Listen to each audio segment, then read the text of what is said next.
साल 2026 का AI global summit, हो सकता है इसने दुनिया को हमेशा के लिए बदल दिया हो। चलिए आज इसी पर बात करते हैं और समझते हैं कि कैसे इस एक समिट ने एक नई ग्लोबल व्यवस्था, एक न्यू वर्ल्ड ऑर्डर की नींव रख दी। जरा सोचिए, दुनिया की सारी बड़ी बड़ी ताकतें एक ही मंच पर इकट्ठा हैं। माहौल में ना एक अजीब सा तनाव है, एक उम्मीद भी है और एक बहुत बड़ा सवाल भी। पर ये कोई हथियारों की लड़ाई नहीं है। नहीं, ये लड़ाई है दिमाग की। ये लड़ाई है भविष्य पर कंट्रोल करने की। और इसका सबसे बड़ा हथियार वो है आर्टिफिशियल इंटेलिजेंस। एक ऐसी मशीन के बारे में सोचिए जो किसी की नौकरी छीन सकती है या फिर किसी की जिंदगी बदल सकती है। एआई में ये दोनों करने की ताकत है और यही चीज इसे इतना पावरफुल और कह सकते हैं इतना विवादास्पद बना देती है।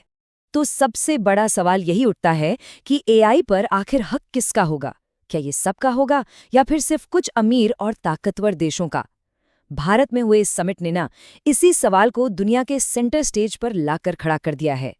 तो चलिए अब थोड़ा और गहराई में चलते हैं। नई दिल्ली के भारत मंडपम में हुए इस एआई ग्लोबल समिट में आखिर हुआ क्या? देखिए, ये ग्लोबल साउथ मतलब कि जो विकासशील देश हैं, उनके लिए अब तक का सबसे बड़ा एआई इवेंट था। और इस समिट का जो स्केल था वो सच में बहुत बड़ा था। 100 से भी ज्यादा देश एक साथ आए। और ये क्या दिखाता है? यही कि एआई अब सिर्फ कुछ टेक कंपनियों का मामला नहीं रह गया है। अब ये एक ग्लोबल मुद्दा है, एक ग्लोबल चिंता है और हाँ, एक बहुत बड़ा अवसर भी बन चुका है। यहाँ पर कौन कौन था? दुनिया के बड़े बड़े नेता थे, टॉप टेक कंपनियों के सीईओज थे और वो लोग थे जो नियम कानून बनाते हैं। और इन सब का मकसद सिर्फ एक था, ये तय करना कि एआई का भविष्य कैसा होगा और इसे पूरी इंसानियत की ताकत कैसे बनाया जाए, न कि सिर्फ कुछ अमीर देशों की प्रॉपर्टी। अब बात करते हैं इस समिट के सबसे बड़े और ठोस नतीजे की, और वो था दिल्ली डिक्लेरेशन पर हुआ समझौता। ये भविष्य के लिए एक बहुत ही जरूरी पैक्ट है। 60 से भी ज्यादा देशों ने मिलकर ये वादा किया कि वो एआई को सेफ और एथिकल बनाएंगे। इसका मतलब क्या है? इसका मतलब है डीप फेक, मतलब वो नकली वीडियो और ऑडियो जो एकदम असली लगते हैं, ऐसी खतरनाक टेक्नोलॉजी को रोकने के लिए नियम बनाना। साथ ही एआई सिस्टम में ट्रांसपेरेंसी लाना और डेटा सिक्योरिटी को और भी सख्त करना। इतना ही नहीं, एआई फॉर गुड जैसे प्रोजेक्ट्स भी लॉन्च हुए जो विकासशील देशों में हेल्थ और एग्रीकल्चर जैसी बड़ी चुनौतियों से लड़ने में मदद करेंगे। और हाँ, यहीं से असली खेल बदलता है। यहाँ सैकड़ों अरब डॉलर के इन्वेस्टमेंट की घोषणा हुई। ये पैसा जाएगा डेटा सेंटर्स में, जो एआई का दिमाग है, ग्रीन एनर्जी में, जो उसे चलाने की ताकत है, और चिप मैन्युफैक्चरिंग में, जो एक तरह से उसका शरीर बनाते हैं। ये जो इतना बड़ा इन्वेस्टमेंट है ना, ये सिर्फ पैसे की बात नहीं है, ये ग्लोबल पावर के खेल में एक नया दाव है। देखिए, एआई अब सिर्फ एक टेक्नोलॉजी नहीं रह गया है, ये एक नई जियोपॉलिटिकल यानी भू राजनीतिक ताकत बन चुका है। ये देशों के बीच के रिश्तों को, उनके पावर बैलेंस को नए सिरे से लिख रहा है। दुनिया के जो बड़े खिलाड़ी हैं वो इसमें अलग अलग स्ट्रैटेजी अपना रहे हैं। एक तरफ है अमेरिका और यूरोप। ये लोग लोकतांत्रिक देशों के साथ मिलकर टेक अलायंस बना रहे हैं और सख्त नियमों के जरिए एआई को कंट्रोल करना चाहते हैं ताकि इसका गलत इस्तेमाल ना हो। वहीं दूसरी तरफ है चीन। वो किसी पर भी निर्भर नहीं रहना चाहता और अपना एक अलग इंडिपेंडेंट एआई इकोसिस्टम बना रहा है ताकि टेक्नोलॉजी के स्टैंडर्ड्स वो खुद तय कर सके। और इस नई दुनिया में भारत एक पुल की तरह, एक ब्रिज की तरह उभरा है।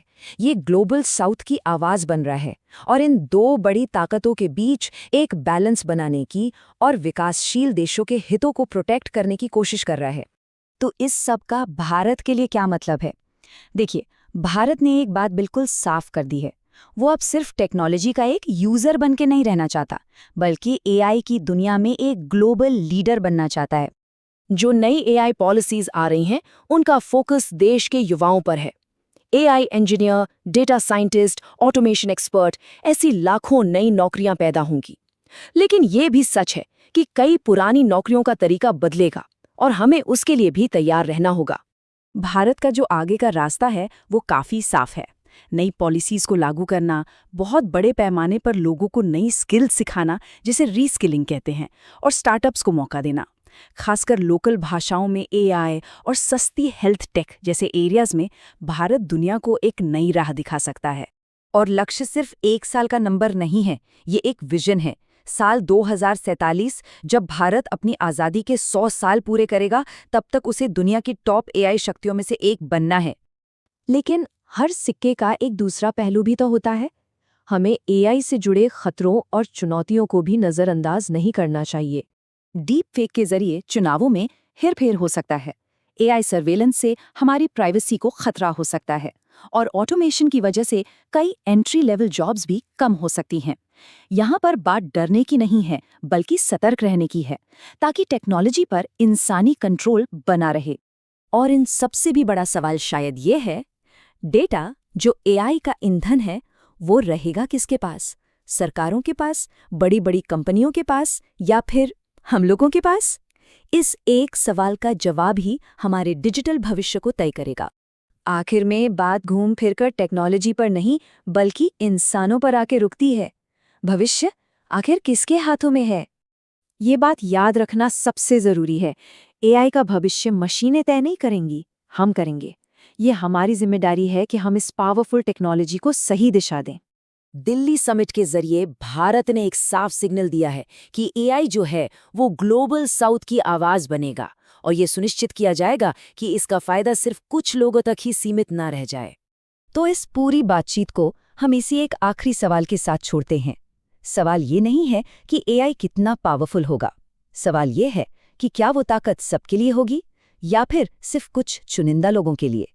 इसका जवाब हम सभी को मिलकर खोजना होगा।